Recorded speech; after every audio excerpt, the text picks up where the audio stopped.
Ang kapayapaan po ng Diyos Ama at ng Panginoong Hesus ang suma ating lahat mga kapatid. Muli po ay nag-aanyaya ako sa inyo sa mga oras na ito na mag-aral ng totoong aral ng Panginoon ayon sa Biblia. Para sa mga hindi pa nakakaalam, ang channel po na ito ay walang intensyon na sirain ang paniniwala ni naman. Bagkus ito ay makakatulong sa inyo sa pagtuklas ng totoong aral sa Biblia. Sa araw na ito mga kapatid, alamin natin kung ano ang tamang aral at mga maling aral. At bukod pa dyan, malalaman din natin ang mga maling doktrina ng Iglesia Katolika. Simulan na natin. Ano ba ang tamang aral? Ang pamantayan natin ng totoong aral ay kung ano ang nakasulat sa banal na aklat. Malalaman natin kung totoo ba ang aral na ito o kung ako ba ay nagsasalita ng sa aking sarili lang. Basahin natin. Sa Juan 7 verse 17, ang sabi dito, kung ang sino mang tao ay nag-iibig gumawa ng kanyang kalooban, ay makikilala niya ang turo kung ito'y sa Diyos o kung ako'y nagsasalita na mula sa aking sarili. Ang sabi ng Panginoong Hesus, makikilala natin ang turo kung ito ba ay sa Diyos o kung siya ay nagtuturo ng ayon sa kanyang sarili. Ibig sabihin mga kapatid, kung ang tinuturo sa atin ay nasa Biblia, ito ay galing sa Diyos. Ngunit kung ang turo ay hindi nakasulat sa Biblia, ito naman ay galing sa tao. Makikilala niya ang turo kung ito'y sa Diyos o kung ako'y nagsasalita na mula sa aking sarili. Kaya ang pamantayan ng tamang aral para matiyak natin na ito ay galing sa Diyos, dapat ang itinuturo nito ay nakasulat sa Biblia. Huwag tayo basta-basta maniniwala sa aral ng tao na wala naman sa Biblia dahil ito ay hindi galing sa Diyos, kundi kautusan at haka-haka lamang ng tao. Napakaraming nagkalat na relihiyon ngayon, at mga pastor na nagtuturo ng maling aral, pero ang katotohanan, sila ay mga walang pakialam kung ikaw ba ay maliligtas o hindi. Ang sabi ng Biblia, sa Mateo 15 verse 9, datapwat walang kabuluhan ang pagsamba nila sa akin, na nagtuturo ng kanilang pinakaaral, ang mga utos ng mga tao. Ang sabi ng Panginoong Hesus, kung sila ay nagtuturo ng mga aral na utos ng mga tao, ang kanilang pagsamba ay walang kabuluhan para sa Diyos. Ang tinutukoy po dito ay ang mga bolaang propeta na nangangaral ng wala sa Biblia. Sabi ng Panginoon, datapwat walang kabuluhan ang pagsamba nila sa akin. Bibigyan ko kayo ng halimbawa ng aral na hindi galing sa Diyos, kundi galing sa tao. Noong mga nakaraang linggo ay nag-upload ako ng video tungkol sa mga kautusan ng tao. Ito ay patungkol sa Ash Wednesday at pagkikintal sa noo gamit ang kanang kamay, o kung tawagin nila ito, sign of the cross. Alam niyo ba na hindi iniutos ng ating Panginoong Hesus na ikaw ay maglagay ng abuk o ng uling sa noo? Tandaan po natin mga kapatid, ang paglalagay ng abo sa noo ay hindi kailanman iniutos ng ating Panginoong Hesus. Ito ay kautusan lamang ng tao. Ang sabi ng Panginoong Hesus, kung ang isang mangangaral ay nagtuturo ng aral o utos na galing sa tao, ang pagsamba nila sa Diyos ay walang kabuluhan. Nangangahulugan na kahit ulit-ulitin mo pang magpalagay ng tanda sa noo, ay wala pa rin kabuluhan ito dahil ito ay kautusan lamang ng tao. Maniwala man kayo o hindi, wala pong sinabi si Kristo na ang Kristiyano ay kailangan magpalagay ng abo sa noo. At dahil nga wala sa Biblia ang utos na maglagay ng abo sa noo, natitiyak natin na ito ay hindi galing sa Diyos, kundi utos ito ng Papa sa Roma. Tandaan po natin, kapag wala sa Biblia, ay hindi ito utos ng Diyos kundi kautusan ito ng tao. Mayroong mga gawa na akala natin ay tama dahil yon ang alam natin, pero ang magandang balita tungkol sa inyo na mga nakikinig ngayon, ang matalinong tao ay nakikinig sa payo. Sa Kawikaan 12 verse 15, ganito ang sabi, ang lakad ng mangmang ay matuwid sa kanyang sariling mga mata, ngunit siyang pantas ay nakikinig sa payo. Ang pantas na tao ay nakikinig ng payo. Mayroon talagang mga bagay na akala natin ay mabuti, ngunit ito pala ay sa ikakapahamak natin. Basahin natin. Sa Kawikaan 14 verse 12, ganito ang nakasulat, may daan na tila matuwid sa isang tao, ngunit ang dulo niyaon ay mga daan ng kamatayan. Kung minsan sa buhay natin, ang akala natin lahat ng ginagawa natin ay matuwid, pero hindi natin alam na mayroon palang mga bagay na kung saan ang naghihintay pala sa atin ay kamatayan. Maraming mga pastor na nangangaral sa atin ng mga maling aral na akala natin ay makakabuti sa atin. Ngunit ito pala ay sa ikapapahamak ng ating mga kaluluwa. Basahin natin ang sabi ng ating Panginoong Hesus. Pabayaan ninyo sila. Sila'y mga bulag na taga-akay, at kung ang bulag ay umakay sa bulag, ay kapwa sila mga huhulog sa hukay. Halimbawa, kung ang pastor mo ay bulag sa katotohanan at wala sa Biblia ang kanyang sinasabi, kung siya ang papaniwalaan mo, balang araw ay isasama kanya sa hukay. Ang hukay na ito mga kapatid, hindi po ito yung libingan ng tao, kundi ito po ay kamatayan sa espiritu. Kung tawagin ito ay ikalawang kamatayan.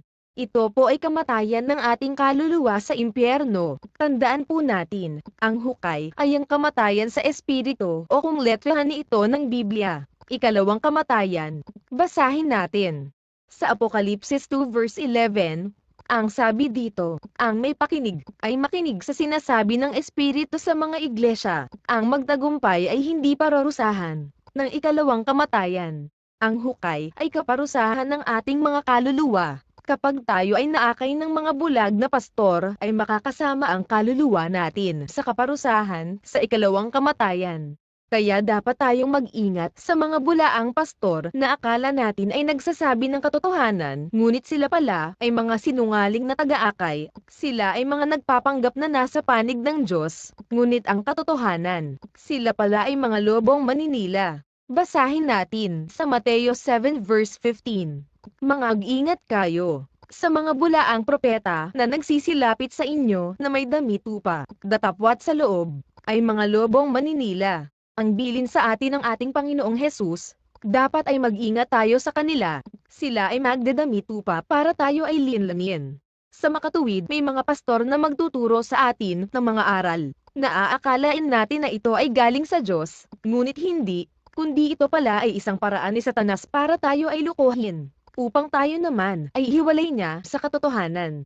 Tandaan niyo mga kapatid, ang gusto ng Diyos ay iligtas niya tayo, pero ang gusto naman ni Satanas ay ipahamak tayo. Sa unang Timoteo 2 verse 4, na siyang may ibig, na ang lahat ng mga tao ay mga ligtas, at mga kaalam ng katotohanan. Ang ibig ng Diyos, lahat ng tao ay makaalam ng katotohanan, upang tayo ay maligtas. Nangangahulugan na ang kaligtasan ay nasa pagkaalam ng katotohanan.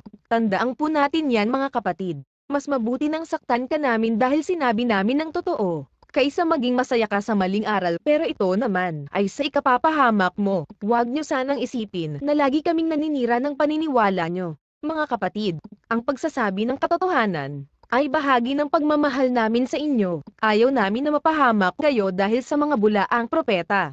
Huwag po tayong maging mangmang. Makinig po tayo lagi ng payo na galing sa Diyos. Ang lakad ng mangmang ay matuwid sa kanyang sariling mga mata, ngunit siyang pantas ay nakikinig sa payo. Magtiwala po kayo sa amin. Hindi kami nagsasalita ng ayon sa aming sarili. Tandaan niyo po mga kapatid, hindi niyo kami kaaway. Nagmamalasakit lang po kami sa inyo. Ayaw namin na balang araw ay mapahamak kayo. Magtiwala lang po kayo sa amin para mahanap niyo ang totoong aral na galing sa Diyos. Alam niyo ba na ang mga kautusan ng Papa sa Roma ay wala naman talaga sa Biblia? Kagaya ng sign of the cross, pagbibinyag sa bata, paglalagay ng abo sa noo, paggawa ng mga rebulto, pati ang pagluhod sa mga ito, kagaya ng ginagawa ng Papa na ito. Lahat ng yan ay pawang mga kasinungalingan lang na utos ng tao. Huwag tayong maniniwala sa mga maling aral nila dahil mismong si Rizal ay hindi sumasang-ayon sa kanila. Huwag niyo sanang kalimutan na namatay ang ating pambansang bayani para hindi tayo tuluyang mapagmalabisan ng mga pamunuan ng Iglesia Katolika. Mayroong mensahe si Rizal para sa ating mga Pilipino. Malalaman nyo dito kung gaano tayo kamahal ng ating pambansang bayani. Basahin natin. Ang sabi ni Rizal, hinubdan ko ng balat kayo, ang mga pagkukunwari, na saan nyo ng pananampalataya ay sumapit, upang tayo ay pagmalabisan, basabusin. Inihiwalay ko ang tunay na pananampalataya sa huwad na pamahiin at sa mga mangangalakal ng salitang banal na tayo ay pinaniniwala sa kasalaulaang kung may totelos lamang ng Katolisismo ay ikahihiya nito. Kung mapapansin nyo sa salaysay ng ating pambansang bayani, ang sinulatan niya dito ay ang mga Pilipinong nasa ilalim ng kapamahalaan ng mga pamunuan ng Katoliko. Dahil sa pagmamahal sa atin ng ating pambansang bayani ay ipinapatay siya ng mga paring Katoliko. Isiniwalat ni Rizal ang mga maling aral nila. Hindi siya natakot na mamatay, dahil alam niya na para ito sa ikakabuti nating mga Pilipino. Inihiwalay ko ang tunay na pananampalataya sa huwad na pamahiin, at sa mga mangangalakal ng salitang banal, na tayo'y pinaniniwala sa kasalaulaang, kung metotelos lamang ng Katolisismo, ay ikahihiya nito. Ganyan po katapang ang ating pambansang bayani para lang sa pagmamahal niya sa atin. Tandaan po natin, sumulat si Rizal sa atin, upang hindi tayo tuluyang mapagmalabisan at salahulain ng mga Kastilang Katoliko.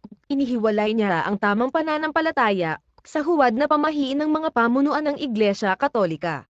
Kaya nila ipinapatay si Rizal. Para hindi niya maisiwalat lahat ng kamalian nila, tayo ay pinapaniwala nila sa mga kasinungalingang aral na wala naman sa Biblia. Mga kapatid, buksan po natin ang ating isipan. Ayaw po namin na kayo ay mapahamak dahil lang sa inakay kayo ng mga bulag na taga-akay. Kung magpapatuloy po tayo na magpapaalipin sa mga pamunuan ng Iglesia Katolika, baka balang araw ay mahantong tayo sa hukay o sa ikalawang kamatayan. Pabayaan ninyo sila, sila'y mga bulag na taga-akay, at kung ang bulag ay umakay sa bulag, ay kapwa sila mga huhulog sa hukay. Mag-ingat kayo sa mga bulaang propeta na nagsisilapit sa inyo na may damit upa, datapwat sa loob, ay mga lobong maninila. Yan po ang bilin sa atin ng ating Panginoong Hesus. Alam niyo ba na ang pagluhod sa mga rebulto ay katumbas ng pagsamba sa Diyos-Diyosan? Basahin natin. Sa awit 95 verse 6, O magsiparito kayo, tayo'y magsisamba at magsiyukod, tayo'y magsiluhod sa harap ng Panginoon na may lalang sa atin. Ang pagluhod mga kapatid ay pagsamba. At hindi nararapat na tayo ay lumuhod sa harap ng mga rebulto na ginawa ng kamay ng tao. Mahigpit na ipinagbabawal ng Diyos ang paggawa ng mga inanyuan o rebulto na kawangis ng nasa langit o ng nasa ibaba ng lupa. Ito po ay kasuklam-suklam sa Diyos. Basahin natin sa Exodo 20 verse 3 hanggang 5. Huwag kang magkakaroon ng ibang mga Diyos sa harap ko. Huwag kang gagawa para sa iyo ng larawang inanyuan o ng kawangisman ng anumang anyong nasa itaas sa langit, o ng nasa ibaba sa lupa, o ng nasa tubig sa ilalim ng lupa. Huwag mong yuyukuran sila, o paglingkuran man sila, sapagkat akong Panginoon mong Diyos, ay Diyos na mapanibuguin, na aking dinadalaw ang katampalasanan ng mga magulang sa mga anak, hanggang sa ikatlo at ikaapat na sali ng lahi ng mga napopoot sa akin. Ang sabi ng Diyos, huwag kang magkakaroon ng ibang Diyos sa harap ko. Huwag kang gagawa para sa iyo ng larawang inanyuan, o ng kawangisman ng anumang anyong nasa itaas sa langit, o ng nasa ibaba sa lupa, o ng nasa tubig sa ilalim ng lupa. Sa makatuwid, ayaw ng Diyos na may iba tayong sinasamba bukod sa Kanya. Para sa inyong kaalaman, ang paggawa ng mga rebulto ay hindi utos ng Diyos, kundi ito ay aral o utos na galing sa tao. Datapwat walang kabuluhan ang pagsamba nila sa akin, na nagtuturo ng kanilang pinakaaral, ang mga utos ng mga tao. Sa Roma 1, sapagkat kahit kilala nila ang Diyos, siya ay hindi niliwalhati nilang tulad sa Diyos, ni pinasalamatan, kundi bagkus ni walang kabuluhan. Sa kanilang mga pagmamatuwid, at ang mangmang nilang puso ay pinapagdilim. Ang mga nangagmamarunong ay naging mga mangmang, at pinalitan nila ang kaluwalhatian ng Diyos na hindi nasisira, ng isang katulad ng larawan ng tao na nasisira, at ng mga ibon, at ng mga hayop na may apat na paa, at ng mga nagsisigapang. Dahil dito'y sa karumihan ng mga pita ng kanilang mga puso, ay ibinigay sila ng Diyos sa kahalayan, upang alisan nila ng puri ang kanilang mga katawan sa kani-kanilang sarili, sapagkat pinalitan nila ang katotohanan ng Diyos ng kasinungalingan, at sila ay nagsisamba at nangaglingkod sa nilalang, kaysa luma lang, na siyang pinupuri magpakailanman siya nawa. Pinalitan ng tao ang kaluwalhatian ng Diyos, at sila'y nagsisamba sa nilalang, kaysa luma lang. Inalisan nila ng puri ang kanilang katawan sa kanilang sarili. Sa makatuwid, naiwala na nila ang kapurihan nila sa Diyos. Dahil sa pagsamba nila sa nilalang, ang mga sumasamba sa Diyos-Diyosan ay walang kapurihan sa Diyos. Yan po ang sabi ng Biblia. Dahil hindi nila minabuting kilalanin ng tunay na Diyos, ay ibinigay sila ng Diyos sa mahalay na pag-iisip at karumihan ng puso.